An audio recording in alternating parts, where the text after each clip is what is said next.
যেহেতু আজকে মঙ্গলবার তাই সমস্ত কিছু নিরামিষ তৈরি করেছিলাম হচ্ছে ভাজা মুগের ডাল।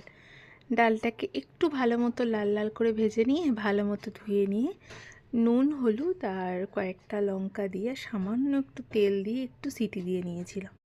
মোটামুটি ধরে নাও 5 থেকে 6টার মতো সিটি দিলেই সেদ্ধ হয়ে যাবে।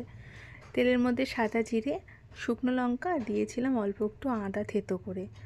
ভালো মতন যখন সমস্ত কিছু থেকে সুন্দর গন্ধ বেরোলো, সেদ্ধ করে রেখেছিলাম ডালটা সেটা দিয়েছিলাম। পরিমাণ মতো নুন দিয়েছিলাম, অল্প হলুদ গুঁড়ো, অল্প কাশ্মীরি লঙ্কা গুঁড়ো, অল্প একটু দিয়েছি জিরে গুঁড়ো, সামান্য একটু পরিমাণে নুন লাগতো সেটা দিয়েছি, আর চিনি দিয়েছি, আর বেশ খানিকটা দিয়েছি ঘি, নামানোর সময় দিয়েছিলাম। আজকে খুব সাধারণ মেনু ছিল। এরকমভাবে মুগের ডাল করেছিলাম আর করেছিলাম আলু মরিচ। এটা না খেতে অপূর্ব লাগে। যদি তোমরা এখনও পর্যন্ত না বানিয়ে থাকো একবার ট্রাই করো। আলুটাকে ভালো মতন ডুমডুম করে কেটে নিয়ে কালো জিরে আর লঙ্কা ফোড়ন দিয়ে আলুটাকে ভেজে নিতে হবে নুন আর হলুদ দিয়ে। যখন বেশ ভালো মতন একটু লাল লাল করে ভাজা হয়ে যাবে তখন মোটামুটি একটু জল দেবে যাতে আলুটা ভালো মতন সেদ্ধ হয়ে যায়।